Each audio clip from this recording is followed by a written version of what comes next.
और चलिए सबसे पहले एक बड़ी खबर आपको बता दें। उत्तर प्रदेश में जनसंख्या नियंत्रण कानून लागू करने पर विचार। जनसंख्या नियंत्रण के लिए कानून का मसौदा बनाना अब शुरू हो चुका है। बस तक की बड़ी खबर आपको बता रहे हैं, राज्य विधि आयोग ने मसौदा बनाना शुरू कर दिया है। राज्य सरकार को जल्द सौंपा जाएगा मसौदा। आपको बता दें कि राशन और बाकी सब्सिडी खत्म करने पर विचार हो सकता है। 2 से ज्यादा बच्चों वाले परिवारों की सुविधाओं में कटौती की जाएगी। तो ये बड़ी खबर आपको बता रहे हैं। बिल्कुल, तो देखिए अब इसको लेकर जो तैयारी है वो यहाँ से शुरू नजर आ रही है। ये बड़ी खबर उत्तर प्रदेश से सामने है, जहाँ पर जनसंख्या नियंत्रण कानून लागू करने पर विचार विमर्श हो रहा है। इसको लेकर अभी सोचा जा रहा है।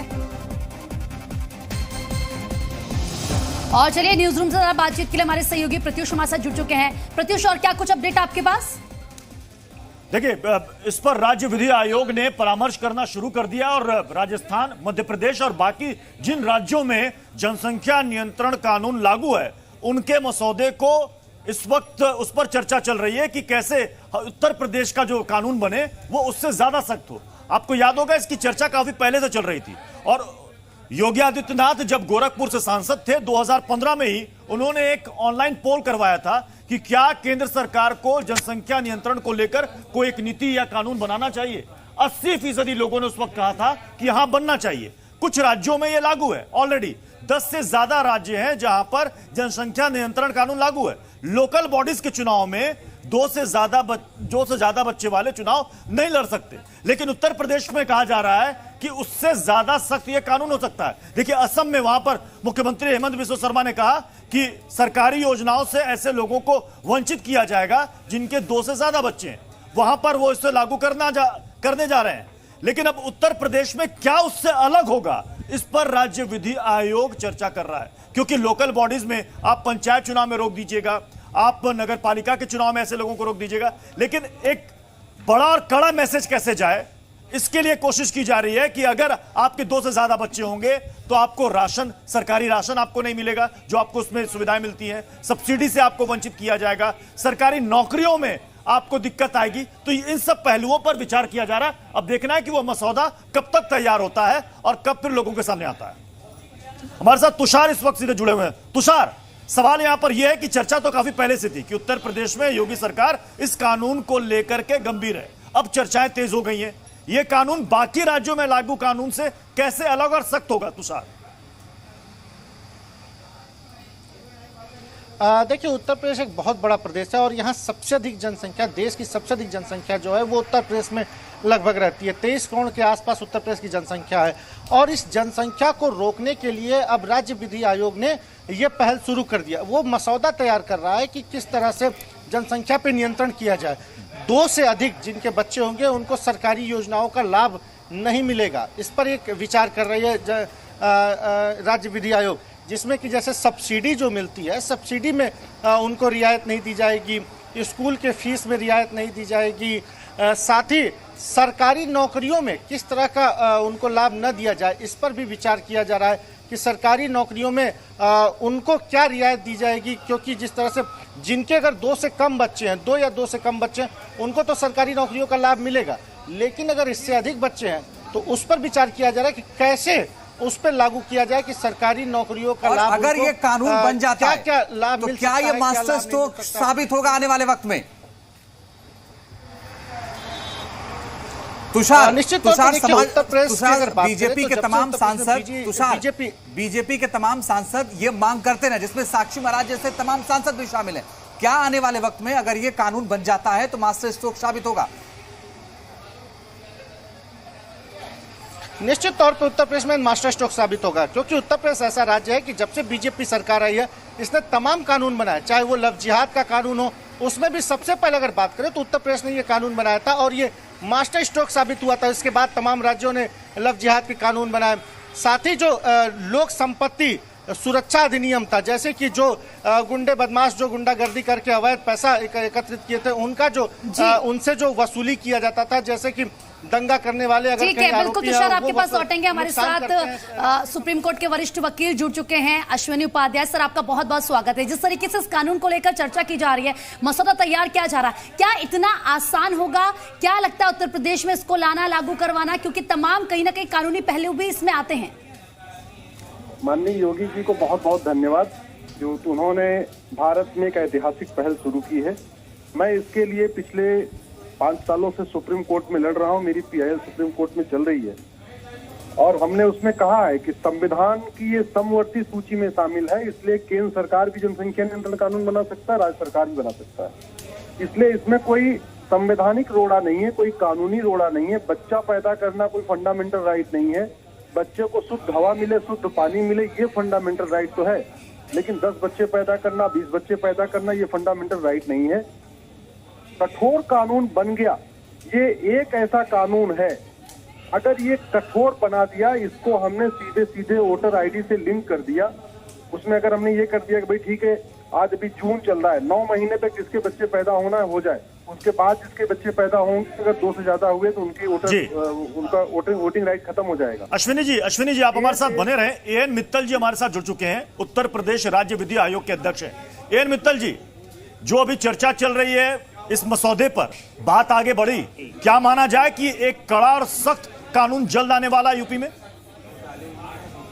हाँ, निश्चित रूप से हम लोगों ने इसमें अध्ययन शुरू कर दिया है और हम इस विषय पर गंभीरता से इसको ले रहे हैं। और क्योंकि हमारे यहाँ सीमित संसाधन हैं, आप देखेंगे कि अस्पतालों में भी भीड़ है जी, मार्केट्स में भी भीड़ है, एजुकेशनल इंस्टीट्यूशंस में भी दाखिले के लिए भीड़ रहती है। तो मेरा ये मानना है कि सारी समस्याओं की जड़ पॉपुलेशन है जी। जनसंख्या को नियंत्रित करना बहुत जरूरी है। और चाइना देख लीजिए आप, चाइना ने जब पॉपुलेशन कंट्रोल किया तो वहाँ की आर्थिक स्थिति कहाँ से कहाँ पहुँच गई। तो हमें ये देखना है कि जो हमारे नेचुरल रिसोर्सेज हैं, जो हमारे संसाधन हैं, जो हमारे सरकार के आय के साधन हैं जी, वो खाली जनसंख्या को रोटी खिलाने में। मित्तल जी, मैं समझना चाहूंगा कि ये जो कानून आएगा जिसके मसौदे पर इस वक्त मंथन चल रहा है, उसमें क्या क्या प्रावधान हो सकते हैं? क्योंकि कई राज्यों में इसे लोकल बॉडीज के चुनाव तक सीमित रखा गया है, इसमें क्या नए एड ऑन होंगे? देखिए, अभी हमारा चुनाव को लेकर के थोड़ा सा रिजर्वेशन है, इन दी सेंस कि चुनाव लड़ना हर व्यक्ति का संवैधानिक अधिकार है। तो हम जो भी कानून बनाएंगे वो संविधान की सीमा के अंतर्गत ही बनाएंगे। हम कोई ऐसा कानून नहीं बनाएंगे जो संविधान के किसी प्राविधान का उल्लंघन करता हो। हमारा अभी तक का विचार ये है कि जो सरकारी सुविधाएं हैं, चाहे वो राशन कार्ड है, चाहे वो सब्सिडी है, चाहे वो गैस की सब्सिडी है, चाहे वो और किसी प्रकार का कंसेशन है, वो केवल उन्हीं लोगों को मिले जिनका परिवार 2 बच्चों तक सीमित है। बिल्कुल। सर, मेरा सवाल आपसे ये है, क्या, क्योंकि जाहिर सी बात है आप नीति बनाते हैं और ऐसे में जो हमने स्थिति इस वक्त देखी है कोरोना संक्रमण में कि किस तरीके से विस्फोटक चीजें हुई हैं, और हमने डेवलप्ड कंट्रीज को भी देखा है कि जनसंख्या नियंत्रण की वजह से वहां पर सब कुछ नियंत्रण हो गया, क्या एक वजह आप इसको भी मानते हैं कि अगर ये कानून आता है तो कहीं आगे ऐसी परिस्थितियां आएंगी तो हम तैयार रहेंगे लड़ने के लिए? निश्चित रूप से ये कोरोना महामारी में मारामारी देख करके ही हमारे दिमाग में ये विचार आया है कि हमारे देश में भी जनसंख्या नियंत्रित होनी चाहिए। हमारे देश में जो अगर ऐसी जनसंख्या नियंत्रित होती तो निश्चित रूप से इस कोरोना महामारी पर हम और बहुत पहले हम काबू पा सकते थे। और ये बढ़ती हुई जनसंख्या की वजह से ही संक्रमण ज्यादा बढ़ रहा है और इसमें लोग प्रभावित हो रहे हैं। और आपने अस्पतालों की सर, AN मित्तल साहब बने रहिए हमारे साथ, हम लौट रहे हैं। अश्विनी उपाध्याय जी भी बने हुए जो लगातार PIL दाखिल करते रहे सुप्रीम कोर्ट में। शोएब जमई साहब जुड़ गए हैं जो कि सामाजिक कार्यकर्ता हैं। शोएब जमई, स्वागत करेंगे इस कानून का। देखिए, बेसिकली जनसंख्या नियंत्रण कानून तो केंद्र का मसला होता है, लेकिन चूंकि राज्य सरकारें इस पर अध्ययन करके अपने अपने राज्यों में इसको लागू करना चाहती है तो अच्छी बात है। हमने अभी उत्तर प्रदेश में देखा है कि कोरोना के जो महामारी के दौरान अभी बातें हो रही थी, गंगा में बहती हुई लाशें कितनी थी, अभी भी यहाँ से गंगा के किनारे लाशें पड़ी हुई है, कुत्ते भी खा रहे थे। और जहाँ तक जनसंख्या की बात करें तो हिंदू परिवारों में भी 3 बच्चे, 4 बच्चे, 5 बच्चे होगा। स्वागत करिए इसका स्वागत करिए। सबसे ज्यादा फायदा इसको मुस्लिम बहन बेटियों को होगा, उनके ऊपर बहुत बर्डन हो चुका है। साक्षी महाराज जी जो है जो कह रहे थे ना कि हिंदू बहनें 4, 5, 11 बच्चे पैदा करें, और ये मोहन भागवत जी भी कह रहे थे, उनके लिए भी मतलब अच्छा होगा कम से कम जो हिंदू बहनों पर जो बोझ पड़ रहा है कि भाई ज्यादा बच्चे पैदा कर लो। हाँ, तो मैं कह रहा हूँ सबके ऊपर बर्डन कम होगा। आप स्वागत करिए, सबका बर्डन कम होगा। जो बहन बेटियां इसमें बच्चा पैदा करने की मशीन बनी हुई है उनको बहुत आराम मिलेगा। आप स्वागत करिए, योगी जी को धन्यवाद करिए। मोदी जी के 5 भाई हैं, तो मोदी जी के भाई जो 5 है वो क्या उनके माँ बाप सब बच्चा पैदा करने की मशीन हुआ करते थे क्या? अरे भाई या फिर कहाँ तुम चले गए? आज के जमाने की बात करो। आज के जमाने अगर मित्तल साहब यहाँ जुड़े हैं क्या? यहाँ मित्तल साहब जुड़े हुए कि नहीं? देश का सर हम तो स्वागत कर रहे हैं, अच्छी बात है, लाइए, इसमें क्या दिक्कत है? हिंदू परिवारों में भी 5-6 बच्चे होते हैं, मुसलमान परिवार में भी 3-4 बच्चे पैदा होते हैं, या पढ़े लिखे में देख लीजिए, हिंदू है मुसलमान उसमें भी 2 बच्चे। यहाँ पे मित्तल साहब बैठे हैं क्या? मित्तल साहब बैठे अभी हैं? मित्तल साहब बिल्कुल है लाइन पर। जरा मैं 2 मिनट आपके माध्यम से मित्तल साहब से बात करना चाहूंगा। मित्तल साहब, मेरी PIL सुप्रीम कोर्ट में चल रही है, कोई कानूनी अड़चन नहीं है। कॉन्करेंट लिस्ट के एंट्री नंबर 20A पे केंद्र को भी अधिकार दिया हुआ है, राज्य को भी अधिकार दिया हुआ है। जहां तक इलेक्शन लड़ना फंडामेंटल राइट नहीं है, सुप्रीम कोर्ट बार बार कह चुका है, चुनाव लड़ना फंडामेंटल राइट नहीं है। अगर चुनाव लड़ना फंडामेंटल राइट होता तो जेल में बंद अपराधी या सजा याफ्ता अपराधियों के ऊपर रोक नहीं होती, इसलिए वो भी कोई फंडामेंटल राइट नहीं है। मेरा आपसे आग्रह यह है कि जरा इसको समझिए। हम चाइना से तुलना इसलिए नहीं कर सकते कि चाइना का क्षेत्रफल हमसे 3 गुना है और चाइना में मात्र 44,000 बच्चे पैदा होते हैं, हमारे यहाँ तो 70,000 बच्चे पैदा हो रहे हैं। हमारा क्षेत्रफल चाइना का 1/3 है। हमारा एक बार मैं 2 मिनट अपनी बात कर लूँ, फिर आप 2 मिनट मुझे अपनी बात करने दीजिए। मैं कह रहा हूँ कि चाइना से हमारा क्षेत्रफल 1/3 है और पर डे चाइना का 1.5 गुना बच्चा भारत में पैदा हो रहा है। रूस का क्षेत्रफल हमसे 5 गुना है, रूस की जनसंख्या 15 करोड़ है और रूस में मात्र 5,000 बच्चे पैदा होते हैं। हमारी 150 करोड़ के आसपास जनसंख्या पहुंच गई, 70,000 बच्चे पैदा हो रहे हैं। कनाडा का क्षेत्रफल हमसे 3 गुना है, कनाडा की जनसंख्या मात्र 4 करोड़ है, मात्र 1,000 बच्चे रोज पैदा होते हैं, हमारे यहाँ 70,000 बच्चे पैदा हो रहे हैं। इसी तरीके अमेरिका का क्षेत्रफल हमसे 3 गुना है, जनसंख्या मात्र 33 करोड़ है और 11,000 बच्चे रोज पैदा होते हैं। हमारी जनसंख्या 150 करोड़ हो गई, 70,000 बच्चे भी पैदा हो रहे हैं।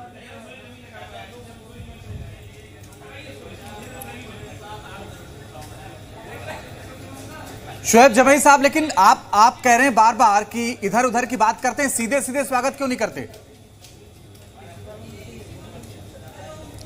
और इस वक्त हमारे साथ नाहिद लारी खान साहब जुड़ गए, समाजवादी पार्टी के प्रवक्ता हैं। नाहिद साहब, स्वागत करेंगे इस जनसंख्या नियंत्रण कानून का अगर आता है तो। शुक्रिया। मैं महिला हूँ जी, बोलिए मैम, बोलिए जी। मैं ये कहना चाहती हूँ कि ठीक है, जनसंख्या नियंत्रण तो होना चाहिए, इससे देश प्रदेश का विकास भी होता है, उन्नति भी होती है, लेकिन आप जो भी कानून लाएं उसमें ये भी दिखना चाहिए कि किसी को आप कष्ट ना पहुंचाएं। यहाँ कर्नाटक 24 करोड़ की आबादी का है। अब जब भारतीय जनता पार्टी तमिलनाडु, केरला और बंगाल के विधानसभा चुनाव और उत्तर प्रदेश के पंचायत चुनाव में मुंह के बल गिर गई, करारी हार हुई। पंचायत चुनाव में तो समाजवादी पार्टी की विशाल जीत हुई। अब उससे आप बौखला गए हैं, तो अब आप ये चला-चली की बेला में ये जो 6 महीने रह गए, ये चुनावी महीने हैं, चुनावी वर्ष भी नहीं रह गए, अब तो चुनावी महीने हैं। अब इस चुनावी महीने में आप लोगों को धौसिया रहे, धमकिया रहे। अश्विनी वाजपेयी साहब, क्या ये चुनावी एजेंडा है? बहन बेटियों का फायदा होगा। आप तो महिला हैं, कम से कम महिलाओं के हित की बात करिए। महिलाओं के हित का महिलाओं का सबसे बड़ा कल्याण इसी कानून से होगा और किसी से नहीं होगा। वो भी आराम की जिंदगी जिएंगी, वो भी खुशहाल जिंदगी जिएंगी। नहीं तो 10 बच्चे, 12 बच्चे, 15 बच्चे पैदा करना पड़ रहा है। वो जिंदगी भर के बच्चे पैदा कर रही है और खाना बना रही है, उनका और कोई भविष्य नहीं बचा हुआ है। आप महिला हैं, जरा पार्टी पॉलिटिक्स से ऊपर उठिए। एक महिला की तरीके, एक महिला की तकलीफ को समझिए। मित्तल जी, मित्तल जी, अगर आप सुन पा रहे हैं तो देखिए, अब यहाँ पर इसे चुनावी महीने से जोड़ दिया जा रहा है। जनसंख्या नियंत्रण कानून पर अगर सरकार काम कर रही है तो चुनावी महीने में काम कर रही है। मैं ये स्पष्ट कर देना चाहता हूँ कि राज्य सरकार की ओर से हमारे पास ऐसा कोई प्रस्ताव नहीं है। हम राज्य विधि आयोग स्वतः संज्ञान लेकर के, स्वतः सारी परिस्थितियों का आकलन करके स्वतः इस विषय पर काम कर रहे हैं। तो इसको चुनावी रणनीति से न जोड़ा जाए और चुनाव में क्या परिणाम होंगे, क्या नहीं होंगे, कोई नहीं जानता। हमें देश की प्रगति, प्रदेश की प्रगति, प्रदेश की उन्नति और प्रदेश की खुशहाली देखनी है।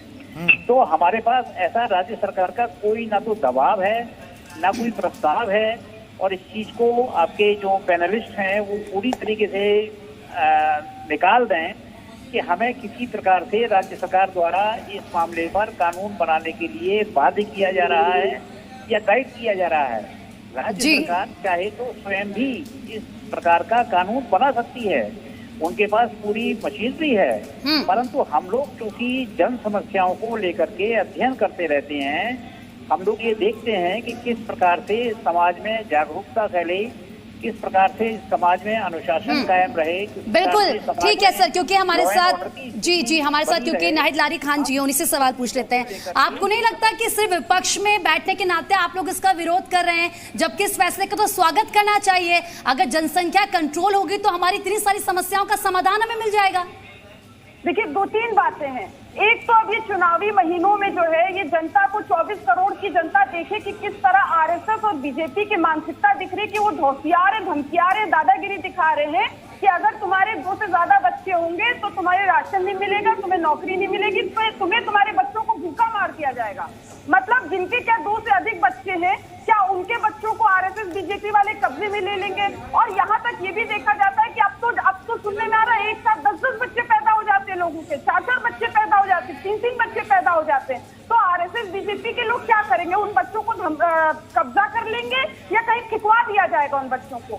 और बात ये महिला की करे से, मैं महिलाओं में बता रही हूँ आपको कि जो हिंदुस्तान की जो मानसिकता है, विशेषकर जो दादा दादी नाना नानी की जो मानसिकता होती है कि वो कहते हैं कि वंश बेटा चलाता है, इसके तहत महिलाओं के ऊपर बहुत ज्यादा जो प्रेशर होता है कि उनकी अगर 2 बेटी होगी 3 बेटी होगी कि नहीं बेटा चाहिए बेटा चाहिए।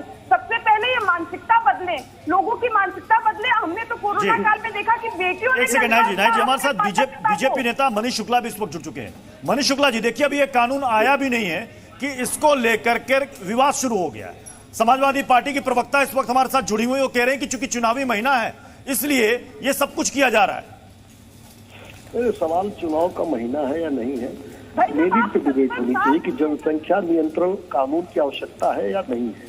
जिस तरीके से संसाधनों की लगातार बढ़ोतरी, संसाधनों पे लगातार काम होने के बावजूद बढ़ती जनसंख्या उस पर भारी पड़ रही है, तो निश्चित रूप से कोई भी सभ्य समाज का आदमी इस बात से नहीं मना कर सकता कि जनसंख्या पे एक प्रभावी नियंत्रण स्थापित होना चाहिए। और जो लोग को नहीं पता उनको मैं बताना चाहता हूँ, देश में पहले से ही राष्ट्रीय जनसंख्या नीति लागू है, लेकिन ये ऐच्छिक है और हमको लगता है इस देश में ऐच्छिक होने पे बहुत लोग उसको नहीं ही मानते हैं। उसके नाते से अगर विधि आयोग को ऐसा लगता है, और हमको लगता है कोई भी सभ्य समाज का आदमी, कोई भी जो देश की भलाई चाहता है, देश की प्रगति चाहता है, देश को मजबूत चाहता है, वो इसके खिलाफ नहीं बात करेगा।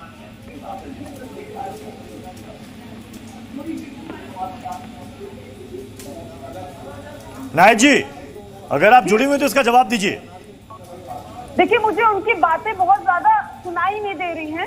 लेकिन एक मोटा सा सवाल है नाहिद जी, आपने कहा कि चूंकि उत्तर प्रदेश में 6 महीने के बाद चुनाव होने वाले हैं, अब तक सरकार खामोश थी, अब चुनाव आ रहे हैं इसलिए इस तरह के फैसले लिए जा रहे हैं। उन राज्यों के बारे में क्या कहिएगा जहां पर पहले से जनसंख्या नियंत्रण कानून लागू है? आप महाराष्ट्र के बारे में क्या कहिएगा? मैं मध्य प्रदेश, राजस्थान के बारे में क्या कहिएगा? देखिए, जो मैं मध्य प्रदेश, असम, इनके बारे में ये कहना चाहती हूँ जहाँ ये कानून लागू है, तो यहाँ भी ये कानून जो चुनाव के बाद लागू हुए। अब बात ये सवाल ये उठता है कि 70 साल में ऐसा कोई कानून उत्तर प्रदेश में लागू हुआ नहीं। अब 6 महीने की ये चुनावी महीने रह गए। अब आप इंतजार कर सकते थे कि 6 महीने के बाद आप ये कानून लागू करते या तो सरकार आती। वैसे तो 70 साल में जो नहीं हुआ, अगर अब होने जा रहा है तो उसका तो स्वागत करना चाहिए आपको। देखिए, बात ये है, कहते हैं ना देर आए दुरुस्त आए। नहीं, अब तो चला चली की बेरा में देर आए दुरुस्त आए की कहाँ बात आप कर रहे हैं? ये तो चला चली की बेला, और ये शुद्ध रूप से राजनीति से प्रेरित कानून है।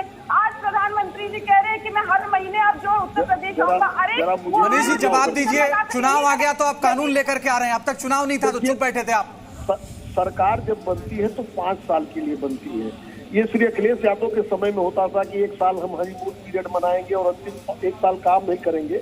ये जो काम से भागने वाले लोग हैं, जो काम चोरी करने वाले लोग हैं, उनके लिए ये बहाने होते हैं। जैसे एग्जाम, कुछ विद्यार्थी होते हैं तो कहते हैं कि नहीं अभी तो स्कूल में एडमिशन हुआ, मैं 1 महीने नहीं पढ़ूंगा, अभी तो ये छुट्टी आ गई। लेकिन जो मेधावी विद्यार्थी होता है, जो रोज काम करने वाला विद्यार्थी होता है, वो रोज काम करता है। हमारे लिए ये 7 महीना भी इम्पोर्टेंट है। उत्तर प्रदेश के विकास में 7 महीने भी अहम है। बोलिए नाहिद जी, वो सुन रहे हैं। मनीष जी आपको सुन रहे हैं, बोलिए नाहिद जी। अरे आप आप ये देखिए कि आज एम्स के डायरेक्टर डॉक्टर गुलेरिया का बयान आया है कि 1.5-2 महीने में तीसरी लहर आ सकती है राजकुमारों की सरकार नहीं है कि हम चेतावनी दे रहे कि तीसरी लहर बच्चों के लिए सबसे ज्यादा घातक तो ऐसे मुख्यमंत्री के देश का भविष्य हमारे तो बच्चों एक को ऐसे बचाना आवश्यक है। बजाय इससे कि आप सरकार इस पे कॉन्सेंट्रेट करे कि कैसे बच्चों को बचाया जाए, अब सरकार इस पर कॉन्सेंट्रेट करे कि बच्चों को कैसे और भूखा मारा जाए उत्तर प्रदेश में, कैसे बच्चों को भूखा मारा जाए, जो बच्चे हैं उनको उठाकर जो है कहीं फेंक दिया जाए। ये सरकार की नीति है। यहाँ पर उत्तर प्रदेश में क्या हाल है, ये देखिए आगरा के पारस अस्पताल जो सत्ता संरक्षित संचालक था अरिंजय जैन, उसके ऊपर इतनी धाराएं लगाई गई, उसको क्लीन चिट दे दिया गया। वहाँ जो परिजन जो है जिन्होंने अपने लोगों को खोया है नरसंहार में, बड़ी संख्या में नरसंहार में, वो लोग बिलक बिलक रो रहे हैं। कलेक्टर साहब का जो स्टाफ है वो रखे कलेक्टर साहब अपनी जेब में, न्यायालय है और हम सबको माननीय न्यायालय पर भरोसा है। ठीक है। तो देखिए अभी तो ये कानून आया भी नहीं है और इसका विरोध अभी से शुरू हो चुका है। आने वाले दिनों में क्या कुछ और प्रतिक्रियाएं इसको लेकर देखने को मिलती है, इस पर नजर हमारी लगातार बनी रहेगी। प्रत्युष और रंजीत, आपका भी बहुत शुक्रिया हमारे साथ जुड़ने के लिए और क्या कुछ बड़ी खबर इस कानून को लेकर सामने आ रही है वो दर्शकों तक पहुंचाने के लिए। देखिए इस वक्त एक बड़ी खबर आ रही है और उत्तर प्रदेश में जनसंख्या नियंत्रण कानून लागू करने की तैयारी है और उत्तर प्रदेश सरकार इसको लेकर के बड़ा फैसला ले सकती है। जनसंख्या नियंत्रण कानून लागू करने पर उत्तर प्रदेश सरकार विचार कर रही है। विधि आयोग बाकायदा इसके लिए ड्राफ्ट तैयार कर रहा है और बहुत जल्द सरकार को सौंप दिया जाएगा।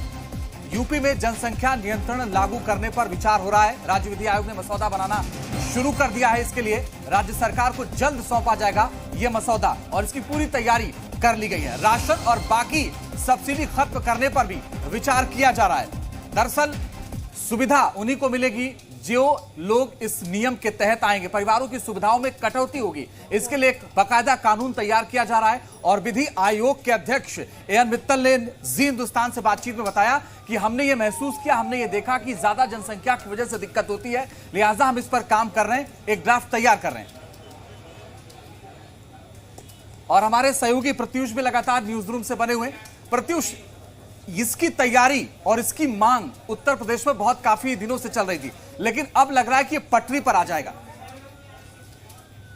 देखिए 2019 में जब प्रधानमंत्री नरेंद्र मोदी ने 15 अगस्त को भाषण दिया था तो उस वक्त उन्होंने जनसंख्या विस्फोट को इंगित किया था और यह कहा था कि जनसंख्या नियंत्रण करना बहुत जरूरी है और जो लोग सिर्फ 2 बच्चों पर अमल कर रहे हैं वो देशभक्ति का कार्य कर रहे हैं। 2015 में योगी आदित्यनाथ ने एक ऑनलाइन पोल कराया था कि क्या जनसंख्या नियंत्रण कानून बनना चाहिए। 80% लोगों ने कहा था कि हां बनना चाहिए। यह चर्चा काफी पहले से चली आ रही है और कुछ राज्यों में जनसंख्या नियंत्रण कानून आंशिक रूप से लागू है।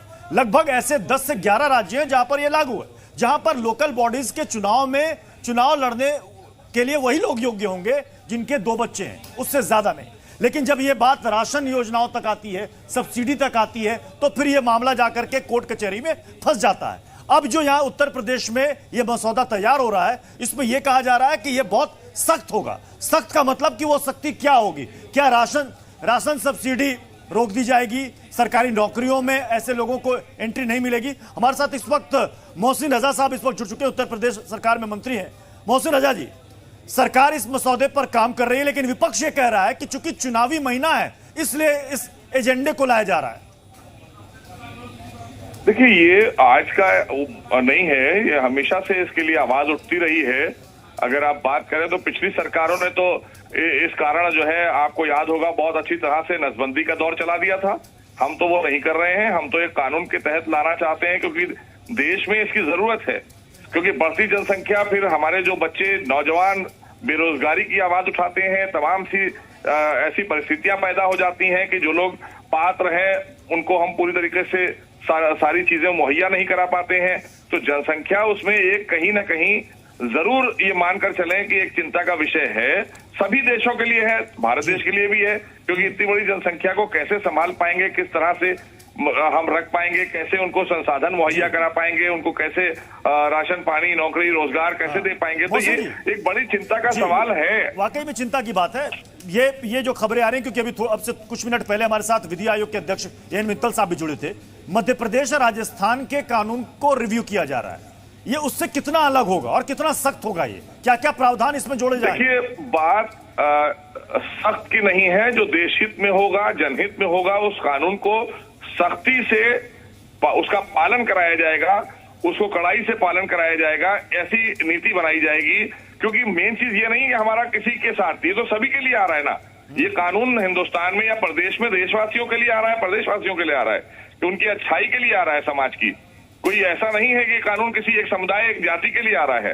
ये जो विपक्ष का सीधा सीधा सा आरोप या उनका अपना एक एजेंडा होता है जिसको लेकर वो खड़े हो जाते हैं और बात बात पे वो यही सब बातें करते हैं, क्योंकि उन्होंने तो कोई जननीति बनाई नहीं, उनका तो कोई जनता से लेना देना कभी रहा नहीं है। चाहे कांग्रेस रही हो, बसपा रही हो, सपा रही हो, आम आदमी पार्टी हो, ये सब अपने निजी स्वार्थों के दल हैं। वसीम रजा साहब, दरअसल ये सवाल इसलिए चुनाव का उठ गया, विपक्ष ने उठाया, क्योंकि अश्विनी उपाध्याय आपकी पार्टी के नेता, वरिष्ठ वकील, सुप्रीम कोर्ट में लगातार पीआईएल दाखिल करते रहे कि भाई जनसंख्या पर कानून बनना चाहिए। आपकी पार्टी के सांसद हैं साक्षी महाराज, लगातार ये कहते रहे भाई जनसंख्या का कानून लाओ इस उत्तर प्रदेश में। लेकिन आप लोग देर से जगे ना, इसलिए सवाल उठ रहा है कि चुनाव करीब आ गया तो आप लेकर के आ रहे हैं। देखिए कौन क्या बोल रहा है क्या नहीं, लेकिन सरकार जो नीति बनाती है वो सरकार जनहित के लिए नीति बनाती है, जनता को मद्देनजर रखते हुए, अपने प्रदेश की जनता को। देश में कोई कानून आता है वो देश के लोगों के लिए और देश के मद्देनजर आता है कि यहाँ पर कैसे हम, और जनसंख्या, आप मेरी बात होने दें, आप बीच में बोल देंगे तो बात पूरी नहीं होगी। ये आज का कोई मसौदा या आज का कानून नहीं है, इसको लेकर जमाने से जो लोगों की इच्छा शक्ति नहीं थी, जो लोग बेईमानी की राजनीति करते थे, ये उनका क्रियाक्रम है। हम तो सीधा तौर पे कानून लाते हैं। हमने कहा अगर हम 370 धारा वहां से हटाएंगे तो हटा दी हमने, हम अगर एनआरसी सीए लाएंगे तो लाएंगे, ये देश हित में है, जनहित में है। तो इसलिए अगर हम समझ रहे हैं कि इस वक्त देश की जरूरत है जनसंख्या नियंत्रण कानून, आएगा। मोहसिन रजा जी, बड़ा महत्वपूर्ण सवाल ये खड़ा हो रहा है कि अगर ये कानून आता है तो क्या पहले जिन राज्यों में ये कानून अभी लागू है, चाहे वो राजस्थान हो, चाहे मध्य प्रदेश हो, चाहे असम हो, इनकी पहले स्टडी की जाएगी या फिर इन सबसे अलग हटकर कुछ अन्य प्रावधान होंगे जो यूपी में लागू होंगे? किन प्रावधानों को लेकर आ रहे हैं आप? जब आप कोई कानून लाते हैं तो कानून लाने के समय आपको सारी चीजें, सारी परिस्थितियां, सब कुछ देखना होता है और उसको कैसे पालन कराया जा सकता है। अगर लोग पालन नहीं कर रहे हैं, जैसे भी आपने देखा कि मास्क नहीं लगा रहे लोग, मास्क नहीं लगा रहे हैं, तो ये मास्क किसके लिए है? कि आप कोरोना से संक्रमित ना हो, इसलिए कहा जा रहा है बार बार आपको गाइडलाइन में कि मास्क और 2 गज की दूरी जरूरी है।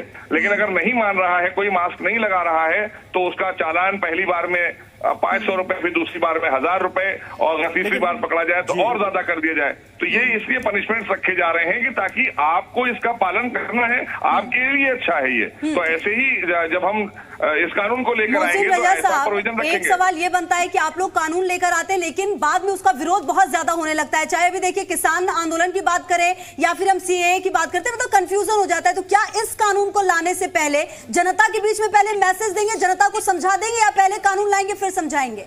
वो जनता खूब अच्छी तरह से जानती है, जनता की मांग पर ही कानून बनाए जाते हैं। हम अपनी मांग या हमारा इंटरेस्ट निजी नहीं होता है। सरकारें जब आती हैं वो जनता के ही इश्यूज पर और जनता के ही हितों के लिए कानून बनाती है। जनता की आवाज जब आती है तब हम उसके ऊपर कानून बनाने के लिए सोचते हैं, विचार करते हैं और तमाम लोग बैठते हैं, गहराई से मंथन होता है उसके ऊपर, तब कोई निर्णय लेते हैं। तो इसलिए ये बातें करना अपने आप में विपक्ष नकारात्मक है, क्योंकि उसके पास कोई नीति नहीं है, ना किसानों के लिए, ना नौजवानों के लिए, ना गरीबों के लिए।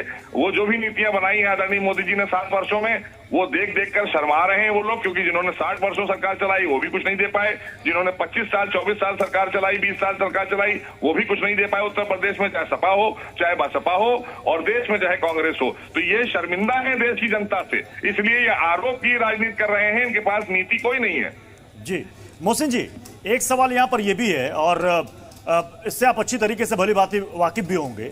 मुस्लिम धर्मगुरु ये कहते हैं कि साहब परिवार नियोजन जो है उसको आप अच्छे की रहने दीजिए, आप उसको किसी पर थोप नहीं सकते क्योंकि मजहब इसे अलाउ नहीं करता।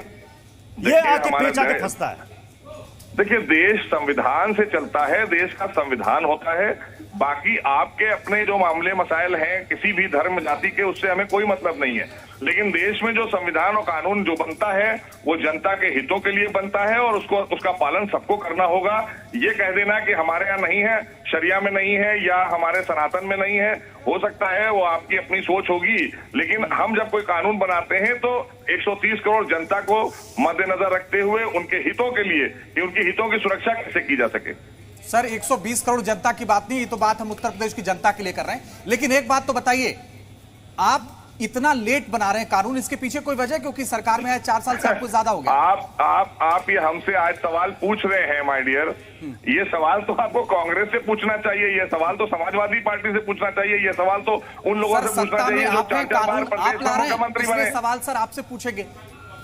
नहीं, हम तो बना ही रहे हैं। हमारी इच्छा शक्ति, हमारा संकल्प बिल्कुल साफ है, इसलिए हम ला रहे हैं। हम देर सवेर नहीं देखते। अभी 1.5 साल से कोरोना था, आप सब देख रहे हैं कि 1.5 वर्षों से कोरोना से लोगों को कैसे बचाया जाए, कैसे उनकी जीविका चलाई जाए, इसको लेकर काम कर रही सरकार हमारी। अब इस वक्त जरूरत है तो इसको भी आगे लेकर चलेंगे, और कानून जो आ रहे हैं उनको भी हम इम्प्लीमेंट में लाएंगे बनाकर।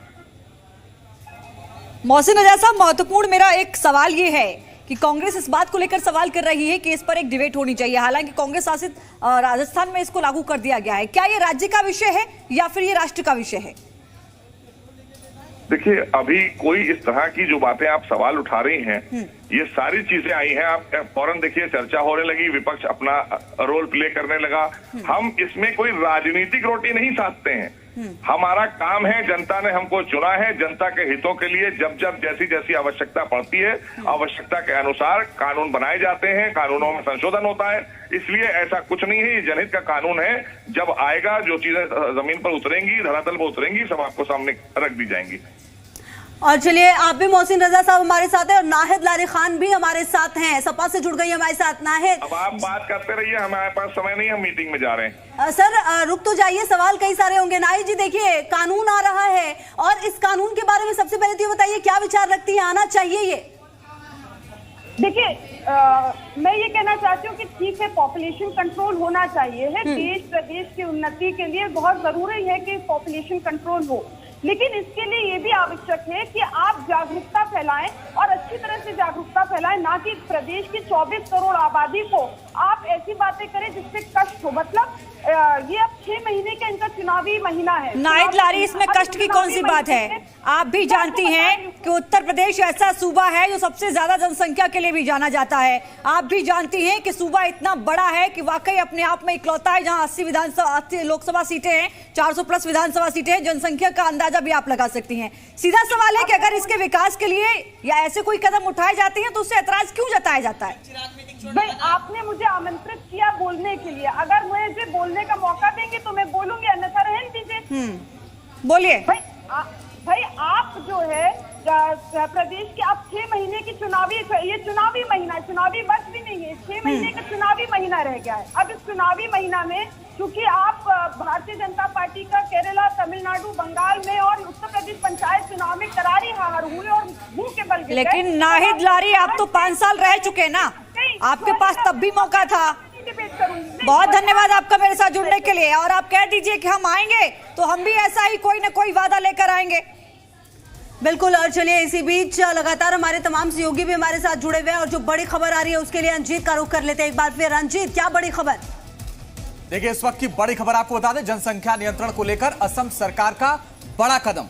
सरकारी योजनाओं के लाभ के लिए 2 बच्चों वाली पॉलिसी लागू करने की बात कही है। असम के मुख्यमंत्री हेमंत बिस्वा शर्मा ने इसका ऐलान कर दिया। राज्य की प्रत्येक योजना में यह पॉलिसी लागू की जाएगी, यानी राज्य की हर उस योजना का लाभ सिर्फ उन्हें मिल पाएगा जो लोग इस नियम के तहत आएंगे, जो लोग इस नियम के अंतर्गत आएंगे, वरना उन्हें लाभ नहीं मिल पाएगा। तो यह बड़ा फैसला लिया है असम सरकार ने, और अभी कुछ दिन पहले ही सरकार बनी और उन्होंने फौरन फैसला लिया।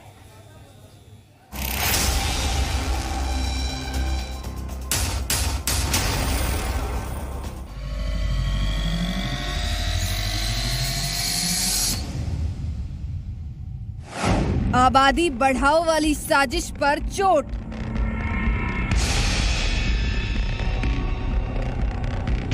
असम के मुख्यमंत्री हेमंता बिस्वा शर्मा ने एक बार फिर से आबादी बढ़ाओ वाली साजिश पर करारा प्रहार किया है। असम सरकार 2 बच्चों वाली नीति को लागू करने की तैयारी कर रही है, जिसके जरिए योजनाओं का लाभ सिर्फ और सिर्फ उन्हीं परिवारों को मिलेगा जो 2 बच्चों वाली पॉलिसी पर खरे उतरेंगे। 2 बच्चों से ज्यादा बच्चे होने पर सरकार की ओर से मिलने वाली सुविधाओं में कटौती की जा सकती है। असम सरकार ने साफ किया है कि केंद्र सरकार की योजनाओं में अभी ये नीति भले ही संभव न हो, लेकिन राज्य सरकार की इस योजना में इस पॉलिसी को लागू किया जाएगा। 2 बच्चों से संवरेगा देश, बचेगा हिंदुस्तान। असम बनाएगा 2 बच्चों वाली पॉलिसी। असम में केंद्र सरकार की भी कई योजनाएं चल रही हैं। स्कूल और कॉलेजों में मुफ्त शिक्षा, प्रधानमंत्री आवास योजना के तहत गरीबों को मकान, ऐसी योजनाओं पर अभी जनसंख्या नीति लागू नहीं होगी। लेकिन सीएम ने भविष्य संवारने के लिए 2 बच्चों की मुहिम पर जोर दे दिया है। जनसंख्या नियंत्रण में ओवैसी का मजहबी कार्ड, देश के संसाधनों पर डाका कब होगा बंद। असम के जनसंख्या नियंत्रण वाले फॉर्मूले को मजहबी ठेकेदार पचा नहीं पा रहे। मुसलमानों की राजनीति करने वाले ओवैसी जैसे लोगों को इसमें भी मजहबी कार्ड नजर आ रहा है। पॉपुलेशन का लोड सरकार की योजनाओं पर पड़ता है। जनसंख्या ज्यादा होने की वजह से सरकारी योजनाओं से बहुत से लोग अछूते रह जाते हैं। असम सरकार ने सरकारी योजनाओं में लाभ देने के लिए 2 बच्चों वाली पॉलिसी की नीति बनाई है, लेकिन वोट की राजनीति करने वाले नेता इसे मजहबी रंग देने की कोशिश में जुटे हैं। ब्यूरो रिपोर्ट, जी मीडिया।